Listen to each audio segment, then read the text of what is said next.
Well, it's a little story about my first grade year. I call it John A. Patton first grade with my grandmother. A memory from my first grade year with my grandmother, Sadie Reeves. My grandmother was something of a princess, very proud and somewhat vain. Living up to her expectations was more than a little bit difficult, and I was often her greatest disappointment. When I was in the first grade, she decided I needed some cultural enrichment and class upgrade.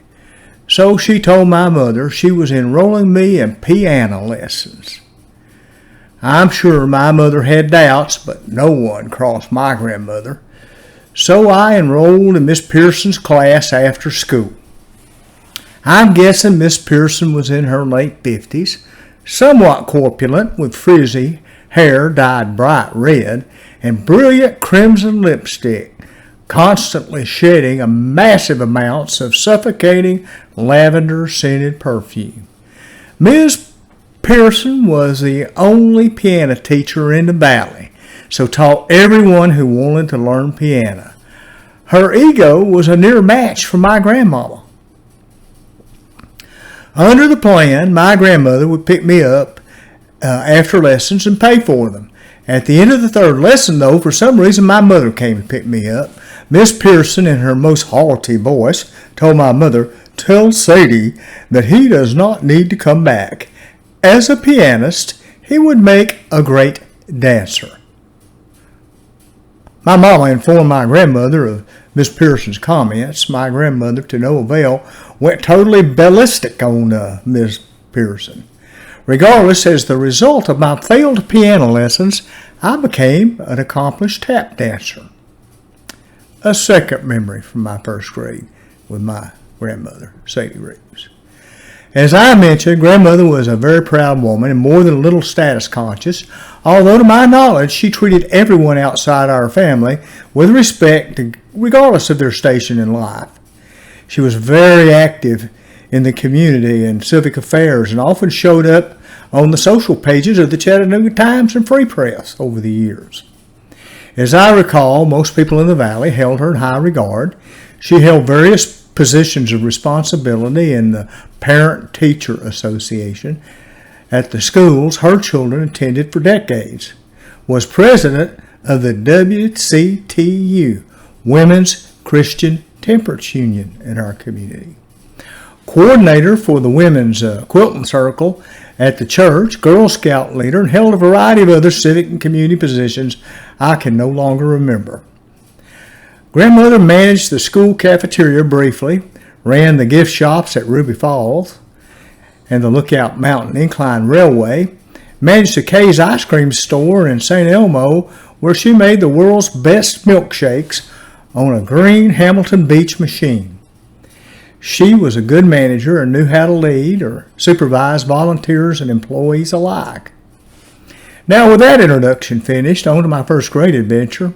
John A. Patton School was a grammar school out in the county with grades 1st through 8th. When I was in first grade, my Aunt Sarah Jane was in 8th grade and my grandmother was president of the PTA. It was customary for the various classes to have some kind of program for the PTA meetings each month. When my first grade class came up, our teacher, Miss Strickland, decided that we should present a short one-act play based on Snow White and the Seven Dwarfs. I was chosen to play the part of Dopey. This did not sit too well with me. I vociferously proclaimed my displeasure at being chosen for the part of Dopey to Miss Strickland. I was never shy about expressing my prerogatives to those with titles of authority, like teacher.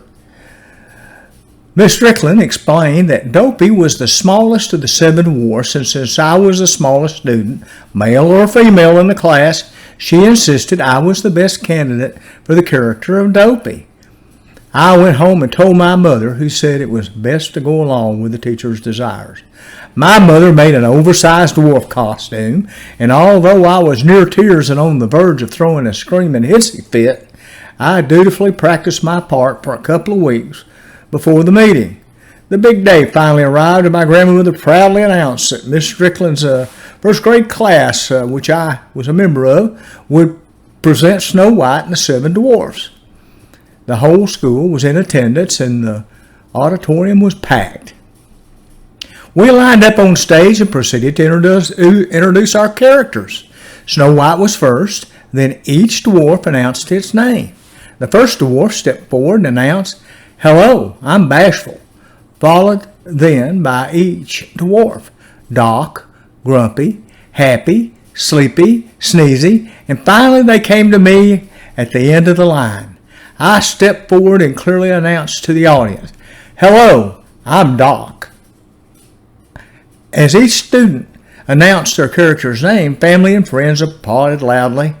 When I said Doc, they started to applaud, but then faded in confusion. Soon someone laughed. Then the whole auditorium broke into laughter and the play kind of fell completely apart. It was near bedlam.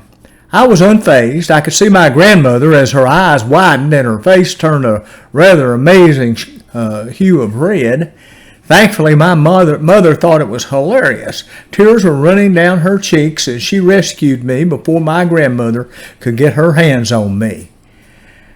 And my nickname from then on through junior high school was Doc. Thank you.